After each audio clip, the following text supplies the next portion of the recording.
Bien, buenas noches nuevamente. Continuamos con el avance. Seguimos viendo la unidad 5. Espero ya en esta clase finalizar lo que es la última etapa de la unidad 5, la parte de enrutamiento. Ya vimos direccionamiento, el manejo de IPs, subnetting, y bueno, y todo lo que ya hemos visto hasta este momento es la primera de las dos funciones, de las dos grandes funciones principales de la capa 3. Ahora vamos a ver la segunda principal función de la capa 3, es enrutamiento. Bueno, grupo 5, pueden comenzar, por favor. Buenas noches, ingeniero. Buenas noches, compañeros. Vamos a continuar con la presentación, esta vez con el punto número 5, enrutamiento. Y para comenzar estaremos viendo la definición de enrutamiento.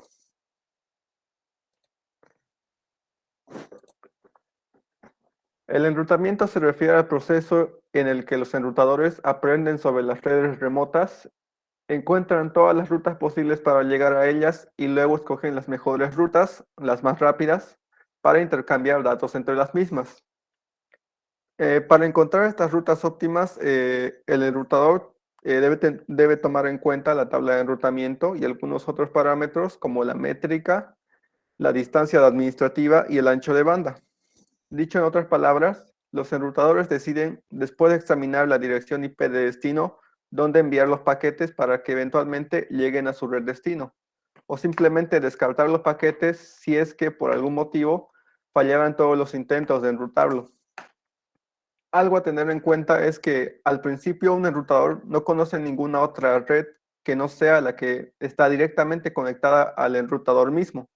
Para que un enrutador pueda llevar a cabo el enrutamiento, primero debe saber de la existencia de las redes remotas.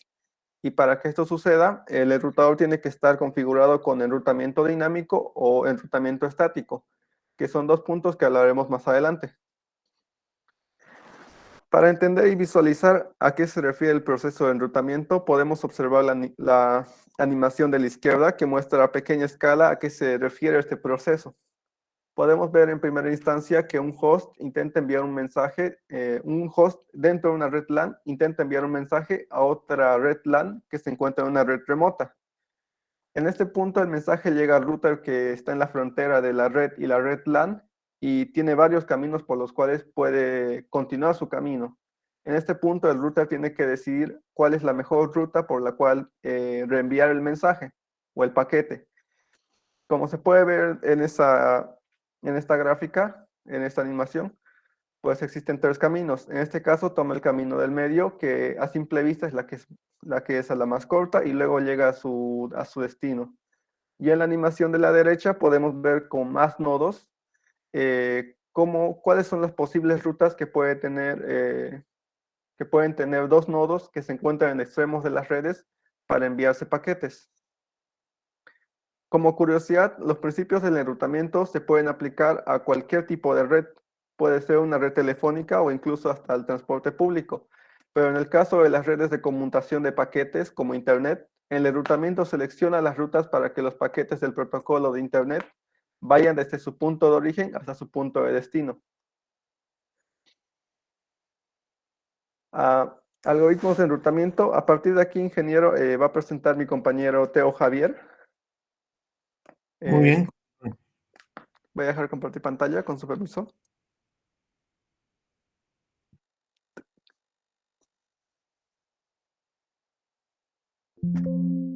No se olviden de mostrar los videos para complementar la información que se está mostrando, ¿ya? Buenas noches, ingeniero. ¿Se ve la diapositiva? Sí, adelante, Javier, continúe. Bueno, continuando con la explicación del punto número 5 de esta capa, vamos a hablar sobre el algoritmo de enrutamiento. ¿Qué es el algoritmo de enrutamiento? Dice que es aquella parte del software, de lo que vendría a ser la capa de red, que es responsable de decidir por cuál línea de salida se va a transmitir un paquete entrante o la información. ¿Qué quiere decir esto? Que el algoritmo de enrutamiento nos va a facilitar para poder saber por qué parte por qué parte de la red se va a transmitir lo que debería ser la información que queremos enviar. El algoritmo de enrutamiento trabaja principalmente para mejorar lo que vendría a ser la calidad de una red. Al utilizarlo, se puede decidir cuál es la ruta adecuada para cada red.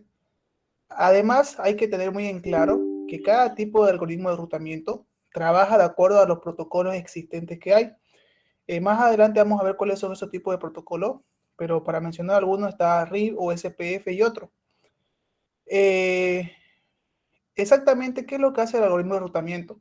Si vemos el gráfico de acá arriba, si algunos estuvieron la materia lo que viene a ser estructura de datos 2, notarán a simple vista que este es un árbol binario, ¿no? El algoritmo de enrutamiento lo que hace es demostrarnos cuál va a ser el camino que va a seguir un paquete de datos para llegar a su destino. En este caso, si el paquete de datos va a partir del número 14 y quiere llegar al número 5, podemos observar en este árbol que no tiene ciclo y que tiene un solo camino de llegada, que viene a ser por el 4, 9, 7, 5. Entonces el algoritmo de enrutamiento lo que va a hacer es decirnos por dónde va a entrar y va a salir el paquete de información en cada uno de los routers que están conectados entre sí. Algo importante que hay que aclarar es que si la red utiliza datagramas de manera interna, esta decisión debe tomarse cada vez que llega el paquete de datos, dado que la ruta puede haber cambiado a partir de la última vez. ¿Qué quiere decir esto? Supongamos que desconectamos uno de los routers, entonces ya va a cambiar la ruta última que se tendría y habría que modificar.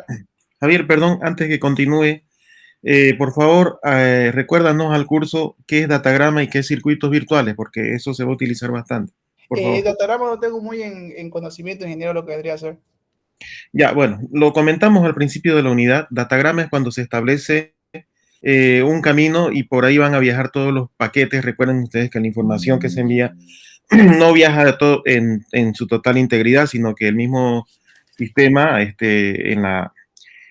a través de las capas del modelo OSI, pues lo que hace es segmentar en pequeños paquetes y esos paquetitos viajan, si lo hacemos en modo datagrama, todos van a viajar por el mismo camino, como nos comentaba Javier. Si lo hacemos en modo circuito virtual, porque es el otro modo, son dos modos, o bien datagrama o bien circuito virtual. Perdón, circuitos virtuales que se programa que todos van a viajar por el mismo lugar. Es un circuito que se programa de manera estática. Sin embargo, datagrama es que se envía la información a la red y son los routers los que van a tomar la decisión de acuerdo al algoritmo que esté programado el router. Va a tomar la decisión de hacerlo por la ruta más corta, por ejemplo, o va a tomar la decisión de hacerlo por donde la ruta tenga mayor ancho de banda sin importar la distancia. Entonces, en algún momento, algún paquete va a ir por una ruta y en algún momento otro de los paquetes que corresponden a la misma información va a ir por otra ruta. ¿Ya? Entonces, a eso se refieren los datagramas, que los algoritmos van a tomar la decisión y en determinado momento un paquete va por un lugar y otro paquete va por otro, finalmente llega al receptor y el receptor vuelve a ensamblar toda la información. Esos son los dos modos de envío de información, datagrama y circuitos virtuales.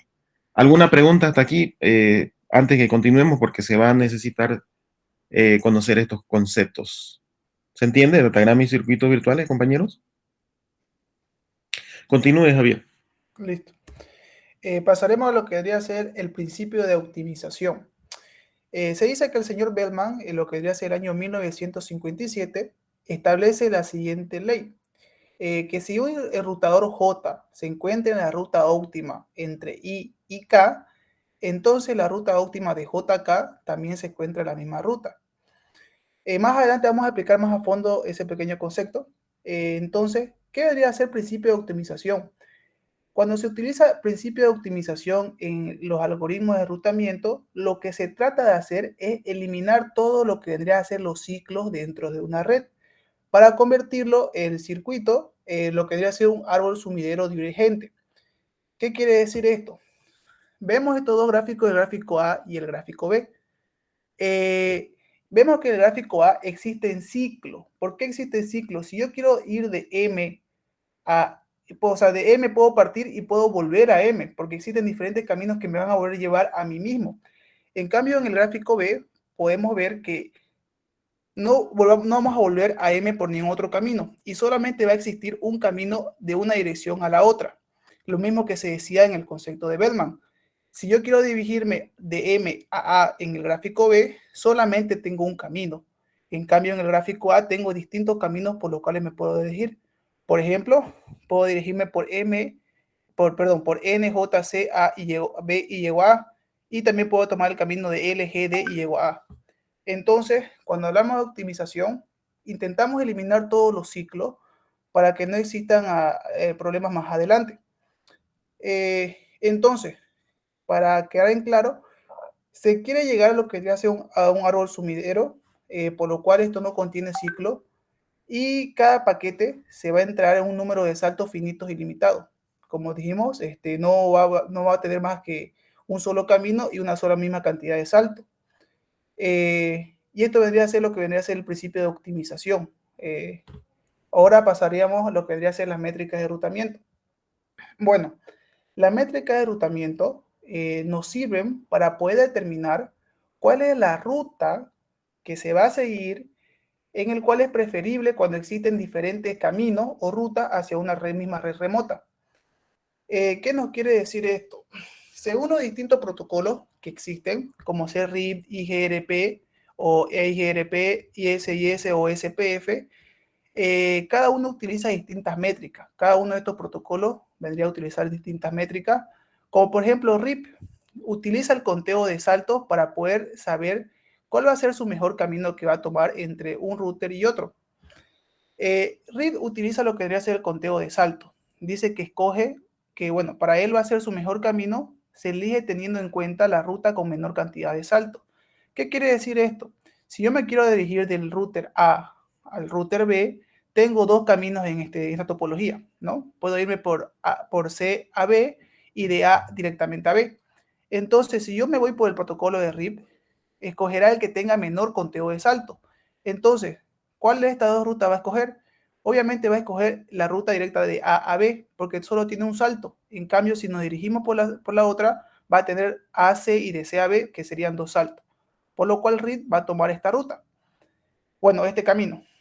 En cambio, si nos vamos por IGRP o EIGRP, utiliza distintos parámetros para poder escoger su ruta óptima o su mejor ruta, como ser el ancho de banda, el retardo, la confiabilidad y la carga. El mejor camino se va a tomar de acuerdo a un cálculo compuesto en esta métrica, donde se va a ver los diferentes parámetros y de esta manera se va a poder saber cuál va a ser el mejor camino para este tipo de protocolo. Generalmente, estos dos protocolos utilizan lo que vendría a ser el ancho de banda y el retardo. Ahora, volviendo acá al ejemplo, si yo quiero dirigirme de A a B, tengo dos caminos, ¿no? Si nos vamos por el protocolo del ancho de banda, vamos a ver que en el camino directo de A a B se va a utilizar un ancho de banda de 154 kilobytes por sobre segundo. Entonces, si nos vamos por el otro camino, vemos que utiliza 100 megabytes por segundo. Por lo cual, a pesar de que solo existe acá un salto y acá dos, IGRP tomará el camino de ACB debido a que va a haber menos retardo en el envío de información y es mejor el ancho de banda. Y SPF y OSPF utiliza lo que debe ser el costo, el cual tomaría en cuenta que su mejor camino se va a elegir dependiendo de la ruta que tenga el costo más bajo. La implementación de OSPF de Cisco usa el ancho de banda y el ICS analiza lo que vendría a ser el CCNP. Ingeniero, tengo un pequeño video para poder implementar Muéstrelo, por favor. esta información. Este término se ¿Se refiere escucha, no? a la lógica y los procesos utilizados por cada protocolo para No, no se resolver está visualizando el video. todas. ¿Cómo dice, ingeniero? No se está visualizando el video. ¿No se visualiza?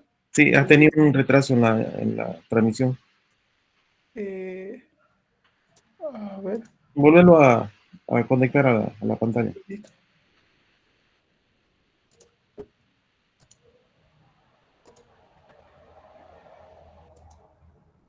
Según ya estaría el video mostrando, ingeniero. ¿O no muestra? Ya, ahora sí, dele play. Elegir la mejor ruta a cada subred y converger en reacción a los cambios ocurridos en la red. Hablando de IGPs, existen tres ramas principales de algoritmos de protocolos de ruteo: a saber, algoritmos de vector de distancia. Aquí encontramos a RIP y también a IGRP. Algoritmos de vector de distancia avanzado. Acá podemos mencionar a EIGRP. Algoritmos de estado de enlace. Dentro de esta categoría encontramos a OSPF y a IS. Ok, pero ¿por qué les menciono esto en lugar de ir directamente a hablarles de OSPF? Pues porque cada protocolo de ruteo seleccionará la mejor ruta tomando en cuenta la mejor métrica. ¿Y cuál es la mejor métrica? Pues la métrica más baja. Y según el algoritmo de cada protocolo, se utilizarán valores distintos para calcular la métrica de una ruta. Por ejemplo, RIP utiliza un contador del número de routers que debe atravesar un paquete hasta llegar a la red de destino. A cada router se le llama un salto. Así, si tenemos dos rutas a un mismo destino, pero una de las rutas tiene una métrica de 3, mientras que la otra tiene una métrica de 2, RIP utilizará la ruta con métrica 2. ¿Y qué pasa con OSPF, por ejemplo? Pues este protocolo no basa su métrica en el número de saltos, sino en el costo asociado con cada interfaz de una ruta de extremo a extremo. El costo se basa en el ancho de banda del enlace, así que OSPF tomará la métrica de una ruta como la sumatoria del ancho de banda de cada interfaz a lo largo de toda la ruta. ¿Y qué pasa con EIGRP?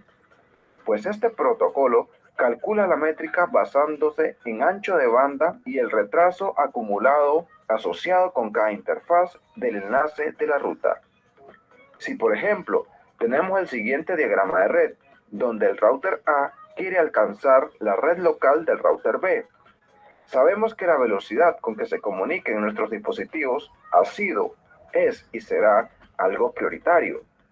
Si nos fijamos, el enlace directo entre A y B es lento, mientras que el enlace entre A, C y B es bastante rápido. Si hacemos uso de RIP, un paquete que salga de A hacia B siempre irá por el enlace lento, porque según lo que les expliqué hace un momento, RIP toma como métrica el número de saltos. El enlace directo entre A y B solamente tiene un salto, mientras que el enlace entre A, C y B tiene 2 saltos. Es por esto que RIP no utilizará el enlace más rápido de nuestro ejemplo. Pero OSPF haría todo lo contrario. Elegirá la ruta más rápida, a pesar de que tenga que atravesar 2 routers distintos para llegar a la red de destino. Es bueno hacer estas comparaciones a la hora de decidir qué protocolo de ruteo utilizar, porque si no planificamos bien nuestra red, al final podríamos obtener resultados opuestos a los esperados. Después de estas pinceladas, en el siguiente video podremos arrancar de...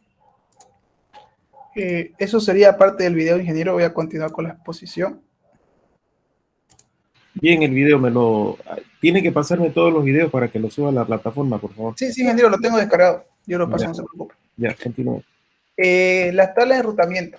¿Qué es una tabla de enrutamiento? Clic en ocultar del lector de esa barra de abajo.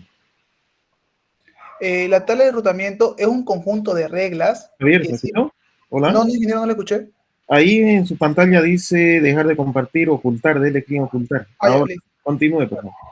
Ya, una tabla de enrutamiento es un conjunto de reglas que sirven para poder determinar cuál va a ser el camino que va a seguir todos los paquetes de datos, la información que se está enviando. Todo esto se da a través de toda red que trabaje de acuerdo a un protocolo IP.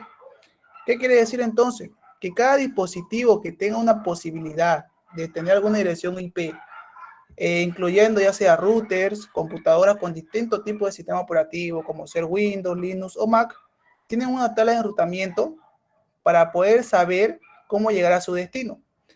¿Qué son los atributos que se muestran en una tabla de enrutamiento? En una tabla de enrutamiento se puede ver la red de destino, la máscara de red, la puerta de enlace, la interfaz y la métrica. La red de destino nos indica hacia dónde nos vamos a dirigir, hacia dónde se va a dirigir el paquete de datos. La máscara de su red define la MS, que ¿Qué quiere decir MS? La latencia de la siguiente red. Siguiente salto nos quiere decir la IP de la interfaz de red por donde se va a viajar toda la información hasta el final. La interfaz de salida es de donde van a salir los paquetes para poder llegar a su destino. Y por último, la métrica, que en este caso utilizaría lo que vendría a ser el número de salto o el conteo de salto, lo mismo que utilizaría RIP, ¿no? Para poder visualizar lo que vendría a ser la tabla de enrutamiento en la computadora, bueno, en una computadora, en cuanto al sistema operativo Windows, se lo voy a mostrar.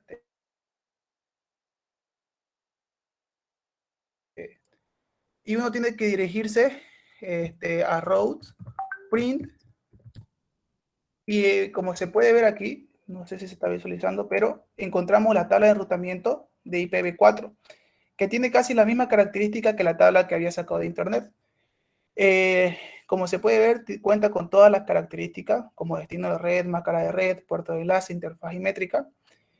Obviamente que la interfaz va a variar, porque la IP de mi computadora es esta.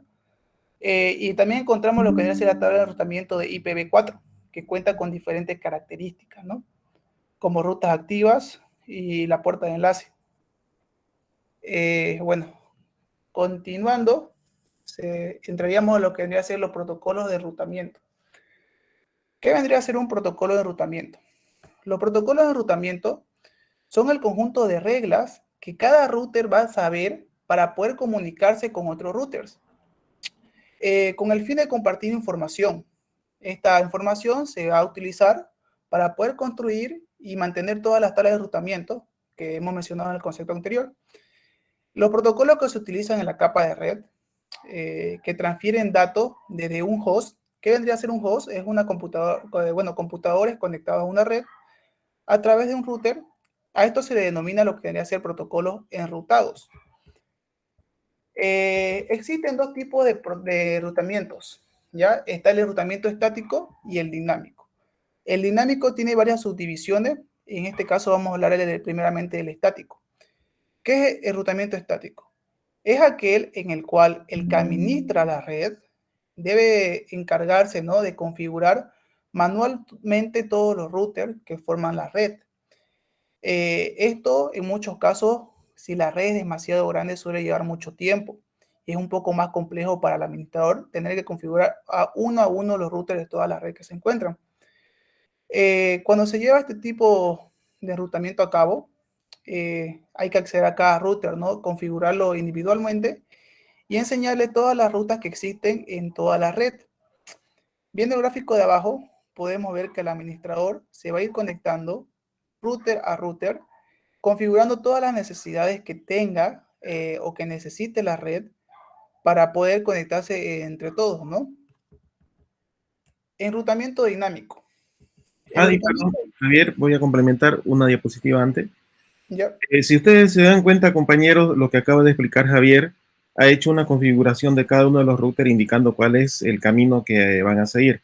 Enrutamiento estático se llama eso.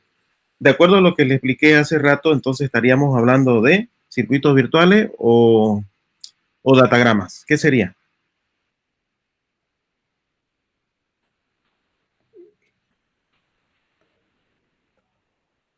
No están presentes, parece. Pedro, tome lista, por favor. Sí, ingeniero, sí. Inmediatamente. Acosta García Darwin. Presente. Castro Ortiz José Humberto. Presente. Chile Jaime José Fernando. Cuellar Gareca Brandon Oswaldo. Fernández Ortega Yasmani Jr. Flores Obando Pavel Marcelo. Presente. Fuentes Jaime Kevin Presente. Presente. García Mejía Leonardo. Humérez Estepo Michael. Aquí presente. López Almendra Gizán Salim. Presente. López Cabero Abel Alejandro. Presente.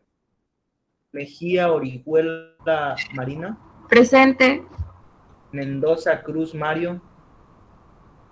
Miranda Delgadillo Cintia Paola. Presente. Montalvo Siles Teo Javier, Presente. Ochoa Mamani Mirko Alexander, Presente. Parada Escalante José Ricardo, Presente.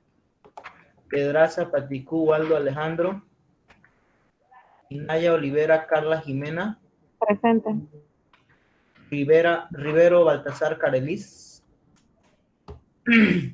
Rocas Vargas Sergio Luis, Edia Romero José David, Ilse Acosta García. Eso sería todo. Listo, gracias, Pedro. Estamos poco participativos, entonces. Bueno, de acuerdo a lo anteriormente explicado, lo que le decía, esa configuración que se ha hecho con cada uno de los routers correspondería, bueno, esa configuración en cada uno de los routers que es enrutamiento estático, como nos lo acaba de comentar Javier, eso corresponde a circuitos virtuales, porque se está estableciendo un camino por donde todos los paquetes van a viajar y siempre van a ir por ese mismo lugar. Sin embargo, existe la otra configuración que es el enrutamiento dinámico. Ese enrutamiento dinámico correspondería a la aplicación que le di de datagrama, dado que en ese caso se aplican los protocolos de enrutamiento para que sean los routers de acuerdo al algoritmo que se le programe, determine por dónde va a viajar la información. Como vimos en el anterior video, ya sea la ruta más corta sin importar el ancho de banda, o ya sea la ruta más larga, siendo que el ancho de banda es el mejor. Eso ya dependerá de la configuración que se le dé. Bueno, en enrutamiento dinámico vamos a ver a continuación, Javier nos lo va a comentar seguramente, cómo funcionan cada uno de ellos. Vamos a tener un pantallazo sobre cómo funcionan cada uno de ellos, qué características tiene cada uno de ellos al momento de configurar, para que ustedes tengan conocimiento y cuando quieran aplicarlo como administradores de red, tengan conocimiento y decidan por cuál optar, cuál es el que les convendría en determinados casos. Listo, Javier, continúe, por favor. Bueno, el enrutamiento dinámico es el que se basa en la utilización o empleo de protocolos con el fin de que el intercambio de información sea de manera automática y que las actualizaciones en la tabla de enrutamiento de cada uno de los routers. Dice que este tipo de protocolo hace que todos los routers compartan la misma tabla de enrutamiento que tiene con los routers cercanos, lo que hace su utilización sea recomendada para grandes redes. ¿Qué nos quiere decir esto? Al momento nosotros de escoger algún tipo de protocolo que sea de enrutamiento dinámico, lo que va a hacer es compartir la tabla de enrutamiento con los routers que se encuentren más cerca, para así poder saber por dónde se va a transmitir la información. Sirve para grandes redes, ¿por qué? Porque al momento de insertar lo que es el algoritmo de este tipo de protocolo, cada router va a poder saber por qué camino se va a dirigir. Y así no el administrador es el que tenga que escoger, ¿no? En este caso no escogería el administrador, sino el protocolo es el que decide por qué camino se va a seguir. En este cuadro podemos ver la diferencia entre enrutamiento dinámico y estático, de acuerdo a diferentes características para que podamos entenderlo un poco mejor. El enrutamiento dinámico en cuanto a complejidad de su configuración dice que depende, bueno, es independiente, perdón, de lo que debería ser el tamaño de la red. En cambio, el estático incrementa con el tamaño de la red. ¿Qué quiere decir esto? Si es una red de una empresa demasiado grande que cuenta con muchos routers, supongamos unos 100, el administrador tiene que configurar uno a uno, lo cual va a ser un poco más complicado que lo que debería ser el enrutamiento dinámico, que al momento de poner un protocolo es el que se va a encargar de todo, ¿no? Enrutamiento dinámico en cuanto a conocimiento requerido del administrador. Requiere mucho conocimiento, ya que tiene que saber qué tipo de protocolo va a utilizar de acuerdo a las características de la empresa. En cambio, el enrutamiento estático no requiere muchos conocimientos adicionales. En cuanto a cambio de topología, gracias a los protocolos de enrutamiento, el dinámico se puede adaptar fácilmente a los cambios de topología. En cambio, el estático no, ya que necesita o requiere severamente la intervención del administrador. En cuanto a escalamiento, el dinámico es adecuado para todas las topologías simples y complejas. En cambio, el estático simplemente es para las simples. El dinámico es menos seguro que lo que vendría a ser el estático, ya que, como sabemos, el administrador es el que se va a encargar de todos los routers que contemplen la seguridad que desea implementarle. El dinámico ocupa mucho más recursos como ser CPU, memoria y ancho de banda. Y el estático no requiere muchos recursos adicionales. En cuanto a la capacidad de predicción, la ruta en el dinámico depende de la topología actual. Y en el estático la ruta hacia el destino siempre va a ser la misma. Como mencionó el ingeniero en la parte del estático, como sabemos que el administrador va a decirnos, bueno, le va a decir al router a cuál router se va a dirigir, entonces siempre va a ser la misma. En el dinámico no, puede ser que cambie, depende de los protocolos. Bueno, vamos a hablar un poco de los protocolos de enrutamiento dinámico y sus subdivisiones.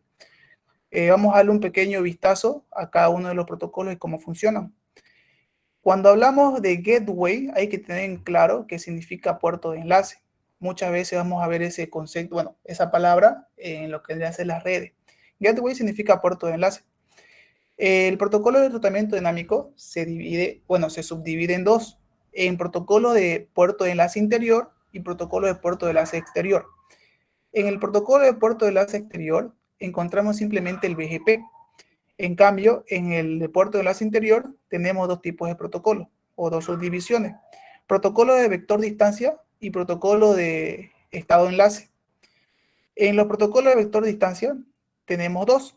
El RIP versión 1, el cual se subdivide en RIP versión 2, y el IGRP, que se subdivide en EIGRP. Y en cuanto a los protocolos de estado enlace, tenemos el OSPF y el ISIS.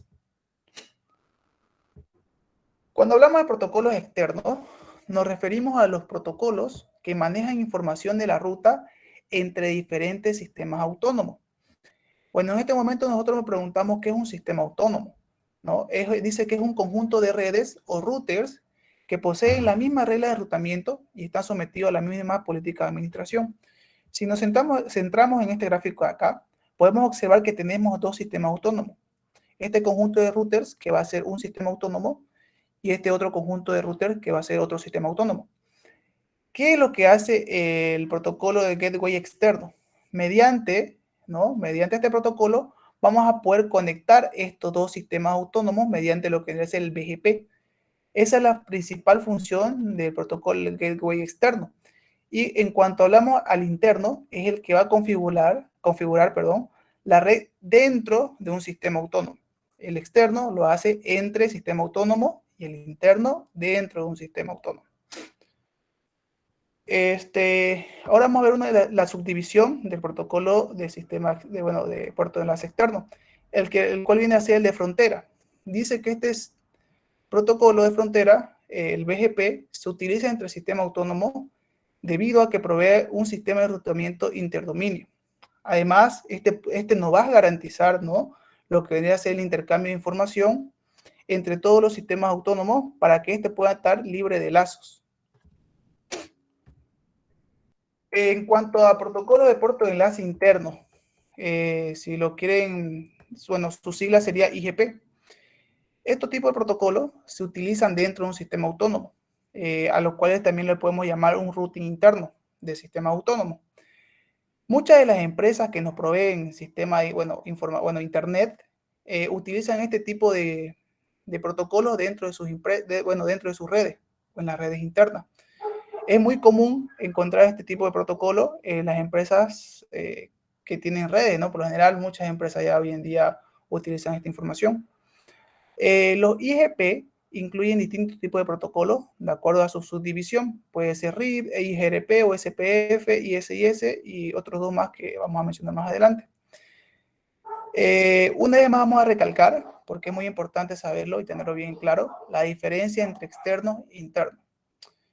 Como se había mencionado, tenemos dos sistemas autónomos, el sistema autónomo 1 y el sistema autónomo 2. Cuando hablamos de puerto de enlace interno, es cuando se hace el ruteo dentro de una red, ¿no? La comunicación de los routers dentro de una red. Y cuando hablamos de EGP, es cuando se hace la conexión entre dos sistemas autónomos, ¿no? Esa es la principal diferencia entre estos dos tipos de protocolos. Ahora, protocolos de gateway interno según el estado enlace. Estos son protocolos de enrutamiento de gateway interior. Se utilizan dentro de un sistema autónomo. el cual puede dividirse en más pequeños como divisiones lógicas. A esto se le va a llamar área. Si tenemos una red que es un tanto grande, se lo va a subdividir en áreas para poder hacer un poco más sencilla lo que debe ser el ámbito de esta red. Estado de enlace se basa en que un router o encaminador va a comunicar todos los nodos de la red. Identifica cuáles son sus vecinos y a qué distancia se encuentra de ellos. ¿Para qué sirve esto? Según este tipo de protocolo, internamente, cada uno de ellos va a ser como un mapeo de todos los routers a los que se pueden conectar que estén cercanos y va a poder saber la distancia a los que se encuentran. Y así este va a poder obtener o va a poder saber cuál es el camino más óptimo por el que va a optar para conectarse al siguiente router. Existen dos tipos de protocolos en cuanto a estado de enlace, que viene a ser el OSPF y el ISIS. El OSPF nos dice que traza un mapa completo de la Internet y luego escoge el camino de menor costo basándose en el mapa. Como habíamos visto en las métricas de enrutamiento, el OSPF y el ISIS utilizan la métrica del camino con menor costo. Con este protocolo, cada enrutador posee un mapa completo de toda la red.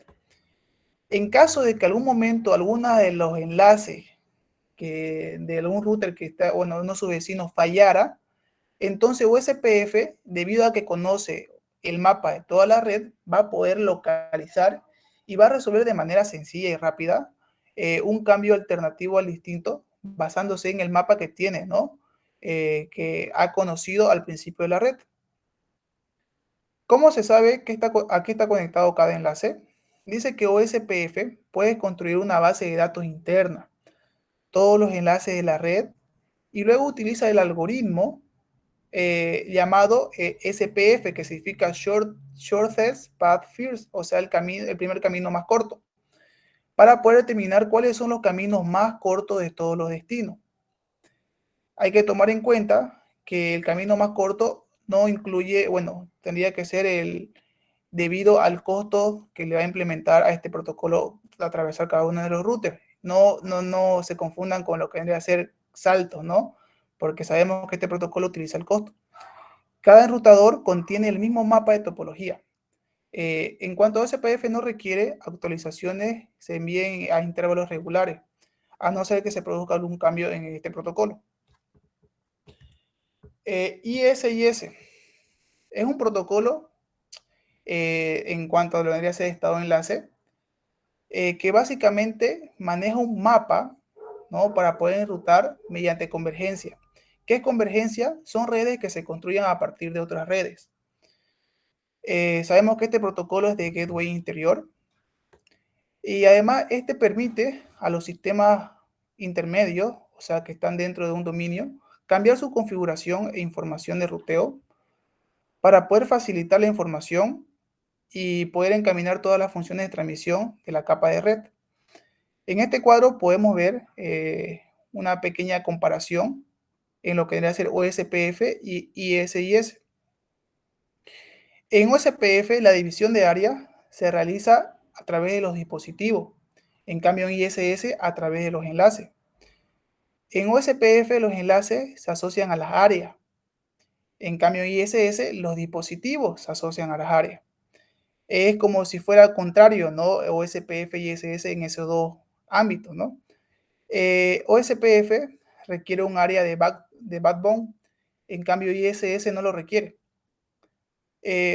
OSPF actualiza utilizando mucho LSAS pequeño. ¿Qué quiere decir esto? Que cada uno de los bloques de información, bueno, se va a actualizar cada uno de los bloques de información de la pequeña base de datos que se construye dentro de este protocolo. OSPF utiliza IP para el transporte. En cambio, el ISIS utiliza trama, que ya lo habíamos visto en anteriores temas, lo que vendría a ser una trama. OSPF dice que su métrica por defecto va a ser, se va a trazar en lo que vendría a ser el ancho de anda, el ancho de anda o el costo. Y en ISIS es fijo y no escala. Y algunos algunas cosas, algunas características en lo que vendrían a ser iguales estos dos protocolos. Ambos protocolos son de estado, enlace, utilizan el algoritmo de Dijkstra y son de convergencia rápida. Protocolo de enrutamiento de vector y distancia. Para poder entender un poco qué quiere decir esto, vamos a definir cada uno de los dos puntos, qué es vector y qué es distancia. Cuando hablamos de distancia, nos referimos a que se puede identificar la distancia de la red con la red de destino. Se basa en una métrica como el conteo de salto, el costo, el ancho de banda o el retraso que pueden haber, ¿no?, entre diferentes puntos de routers. En cuanto al vector, especifica cuál va a ser el sentido en el que va a seguir la señal para poder comunicarse con otro router y cuál va a ser su siguiente salto para poder llegar a este destino. Entonces, viendo este gráfico de aquí abajo, podemos ver que vamos a poder saber cuál va a ser la distancia, o sea, cuán lejos está un router del otro y cuál va a ser la dirección que va a seguir la información para poder llegar al otro router. Los tipos de protocolo de enrutamiento de vector distancia son dos tipos. Tenemos el RID V1 y el IGRP, que a su momento se subdividen en sí mismos, pero en una versión más actualizada, si lo quieren ver de esa manera. Cuando hablamos de RIP, hablamos de un protocolo de enrutamiento que se basa en lo que debería ser el conteo de saltos. Las rutas con un conteo de saltos superior a los 15 no se pueden alcanzar, nos dice este protocolo. Y esto fue muy importante ya que para el protocolo de RIP versión 2 intentaron mejorarlo y hacerlo de mejor manera. Hay que tener muy en claro que no se puede hacer más de 15 saltos en RIP de versión 1. Entonces se podría decir también que no funcionaría para redes que son demasiado grandes o mucho más complejas. Dice que se envía un broadcast. ¿Qué es un broadcast? Es el que permite la transmisión de información entre todos los usuarios que se encuentran en una red sin tener necesariamente las direcciones de cada destinatario. Y esto se da cada 30 segundos. Algunas de las características que son simplemente de RIP, dice que es muy fácil de configurar, solo admite protocolos de enrutamiento con clase, no incluye información de la subred, no admite un enrutamiento por prefijo, no hay autentificación en las actualizaciones y el broadcast utiliza la dirección de 255.255.255.255.255. Cuando hablamos de RIP V2, podemos ver sus características que son muy importantes, ¿no? Dice que la distancia administrativa de RIP V2 es de 120. También dice que este envía actualizaciones a un enrutamiento a través de una redirección multicast. Y ya no va a ser como lo que hace RIP versión 1, ¿no? En este caso va a ser los 124.0.0.9. En algunos routers, bueno, en los routers de Cisco, dice que esta versión no se activa por defecto. Es necesario utilizar un comando para poder utilizarlo. Y es ahí donde entra en acción el administrador de la red. Este suma las actualizaciones de enrutamiento automáticamente. Lo mismo del RIP 1 tomaría en cuenta lo que debería ser el conteo de saltos. Al igual vamos a ver una de sus características en este cuadro. Dice que es fácil de configurar. Al igual de RIP 1 hace uso del enrutamiento sin clase. Bueno, en este caso hace con enrutamiento sin clase. El otro lo hacía con clase. Este envía información a la máscara de su red con actualizaciones de enrutamiento. Admite enrutamiento por prefijo con BLSM. Ofrece autentificación de sus actualizaciones. Y como habíamos mencionado, envía las actualizaciones por medio de multicast, que eran los 124.0.0.9, el cual lo hace mucho más eficiente que la versión 1. En cuanto a lo que debería ser el IGRP, son también, ¿no?, protocolos de gateway interior, puerto de enlace interior, el cual fue un protocolo exclusivo para lo que es el ruteo del IPv4, desarrollado por Cisco, por la empresa Cisco en el año 1984, y tiene estas siguientes características. Utilizarían, en este caso, lo que vendría a ser el ancho de banda, el retraso, la carga y la confiabilidad para crear una métrica compuesta. Lo que hace es utilizar todos estos parámetros de manera conjunta para poder saber cuál va a ser la mejor ruta que va a tomar, ¿no? Lo más conocido que utiliza es el ancho de banda y el retraso. De esta manera se envía un broadcast, dice, a las actualizaciones de enrutamiento cada 90 segundos. Un poco menos de lo que vendría a ser el de RIP, ¿no? Que era 120. Características del diseño. Es capaz de manejar topologías que son mucho más complejas que RIP en cuanto a sus dos versiones. Puede ser utilizado en redes mucho más grandes. Realiza segmentación de acuerdo a lo que es el ancho de banda y el retardo. Y su métrica, como sabemos, es compuesto por lo que ya habíamos visto, el ancho de banda, la carga, disponibilidad y el retardo. Su subdivisión del IGRP viene a ser el EIGRP, que es un protocolo de gateway interior, el cual ha sido mejorado para poder sustentar y reparar todos los problemas, o en algunos de los problemas que no cumplía el IGRP. Lo mismo que pasó con RIP versión 1. Necesitaron actualizarlo para que puedan funcionar en redes un tanto más complejas. Es un protocolo de routing de vector distancia que es un poco más avanzado y desarrollado por la empresa de Cisco. Como lo sugiere el nombre, EIGRP es la mejora de este protocolo. Y sus características son que es un algoritmo de autorización difusa, establece de adyacencia a los vecinos, es un protocolo mucho más confiable que el IGRP, autorizaciones son parciales y son limitadas, y el balanceo de carga del mismo costo o de distinto costo. Y para concluir, ingeniero, lo que vendría a ser este tema, vamos a hablar un poco de los routers. En sí, ¿qué es un router? Muchos, digamos, cuando hablan de router simplemente sabe que es un aparatito que se conecta y envía Wi-Fi, digamos, una persona que no tiene conocimiento acerca de las redes, ¿no? Por ejemplo, yo a mi madre le puedo preguntar a mamá qué es el router y ella me va a decir que es simplemente un aparato que le ofrece Wi-Fi y nada más, que es para que ella lo utiliza, ¿no?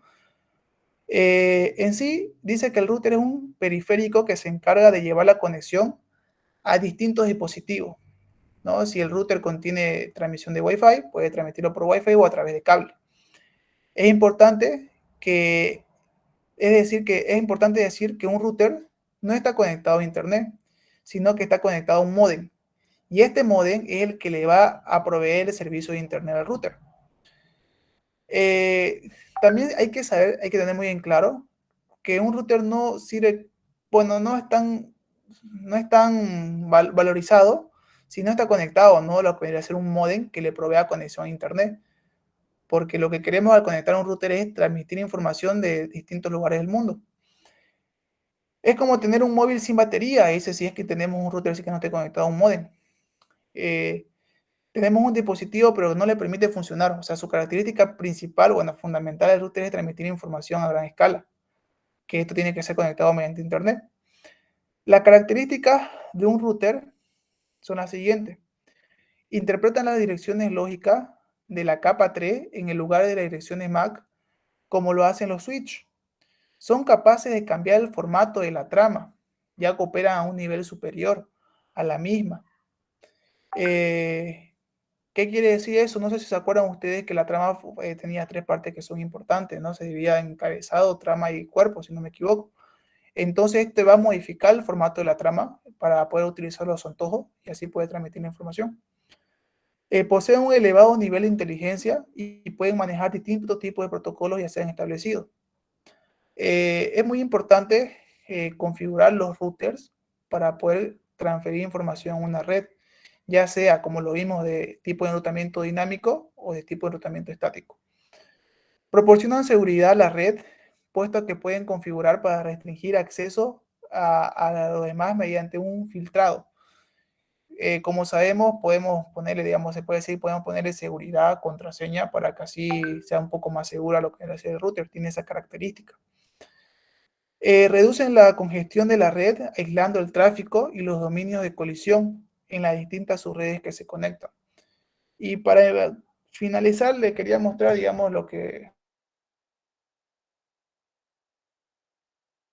está conectado mediante cable. Yo puedo conectarme directamente al router. Y este debería ser, digamos, el IP con el que yo me conecto a mi router, ¿no? Y acá puedo realizar las distintas configuraciones como un administrador, ¿no? A lo que vendría a ser mi router, pero en este caso es mejor no tocarlo, ¿no? Porque por ahí se frea o algo y no puedo sustentarlo después, a no ser que un administrador que venga de la empresa que me provee lo pueda solucionar, ¿no? Eso sería en cuanto a la exposición, ingeniero. Excelente, Javier.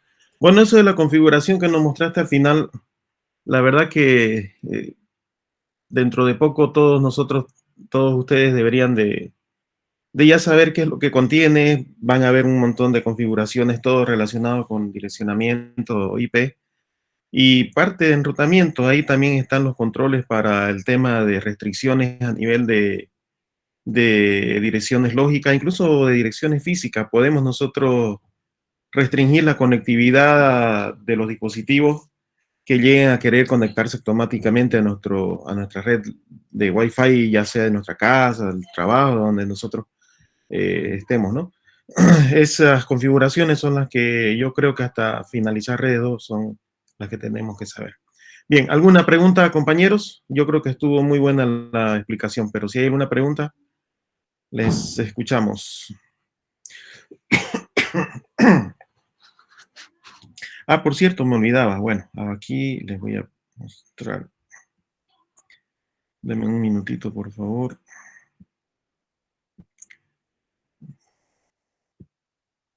¿Dónde está esto? Bien.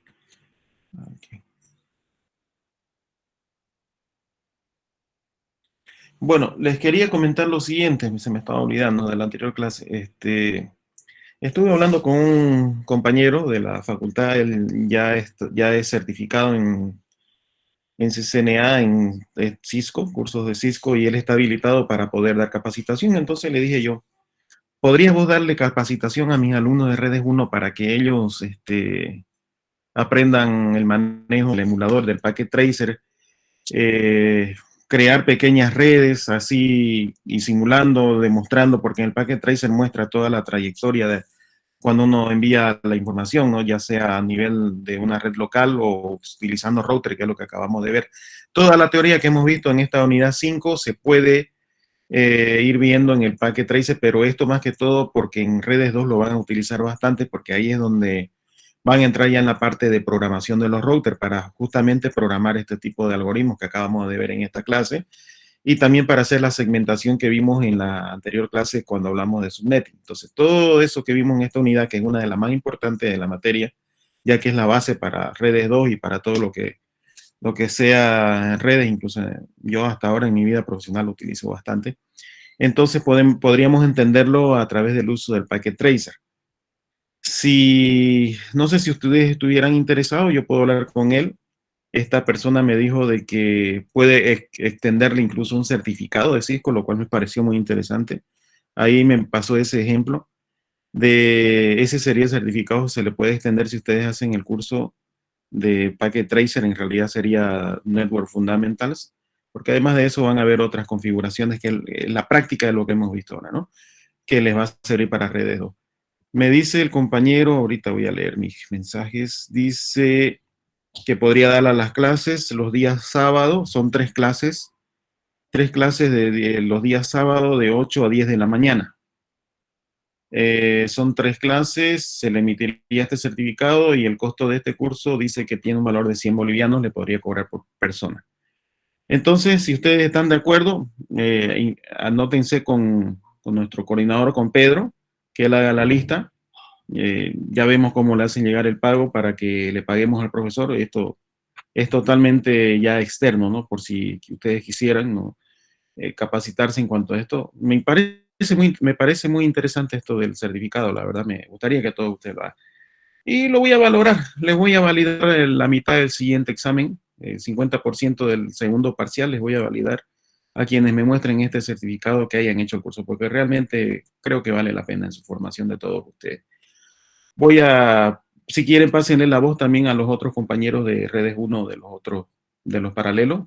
Creo que hay otros dos paralelos de Redes 1, ¿no? Compartan si quieren ustedes la información, hagan la lista con nuestro coordinador Pedro, y el sábado que viene podrían ustedes estar empezando a capacitarse en esta herramienta para que, como les digo, van a tener conocimiento de lo que ya hemos visto y se van a proyectar para lo que es redes. ¿Listo? ¿Alguna pregunta, compañeros? Ingeniero, ¿las clases van a ser virtuales o presenciales? Estas clasecitas tendrían que ser virtuales nomás, porque es un emulador, todo es netamente digital.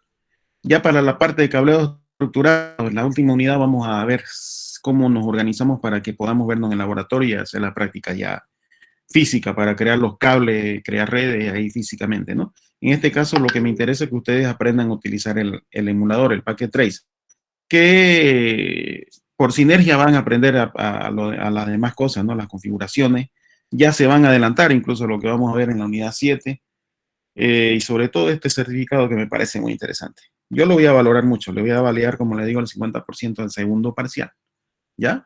Así que 100 bolivianos me parece que no está caro, está bien nomás de precio, para la capacitación y para el certificadito que van a tener. ¿Listo? Entonces, hagan lista con Pedro, pásenle la voz a los compañeritos que tengan así más cercano de los demás grupos, porque esto no es algo que estemos dándolo a todo el mundo, ¿no? Es algo, en realidad yo lo he conseguido para ustedes, ¿no? Pero a manera de hacer un poquito más extenso el grupo, pueden compartirle con algunos compañeros de los paralelos, ¿no? De los otros grupos de Red 1 de nuestra facultad. Eso sería entonces, compañero. ¿Preguntas? Ingeniero, una consulta, ¿dijo el sábado a qué hora? ¿O no mencionó la hora? Sí, me dice que va a ser de los sábados de 8 a 10 de la mañana. Ah, ya, perfecto. Muchas gracias, ingeniero. Sí, de 8 a 10 de la mañana. Nosotros vamos a continuar normalmente con nuestro avance. Entonces, inscríbanse con Pedro, les aconsejo realmente, el certificado les va a servir bastante, un certificado Cisco. Él tiene, como es capacitador, tiene la opción de poder emitir certificaciones y bueno, y el conocimiento que se van a proyectar para Redes 2 van a entrar bien, bien preparados para Redes 2 y de seguro para su vida profesional, como les digamos. Esto es algo que yo hoy en día lo sigo utilizando. ¿Ya? No hay más, compañero. Entonces, coordinen con Pedro. Nos vemos en la siguiente clase. Ya empezamos con el grupo 6. Que tengan buenas noches. Entonces, ¿usted le va a dar el número del profe a Pedro o lo va a mandar al grupo? Ustedes inscríbanse con Pedro. Ya yo voy a coordinar con Pedro. ¿Ya? Y ya Pedro me va a dar la lista y ya el sábado a las 8 estarían comenzando ustedes su clase. ¿Listo? Ok. Bueno, antes que nos despidamos, ya me estaba yendo. ¿Alguna pregunta, compañero? ¿Dudas? Listo. Nos vemos el día miércoles. Que tengan buenas noches. Hasta luego. Hasta luego.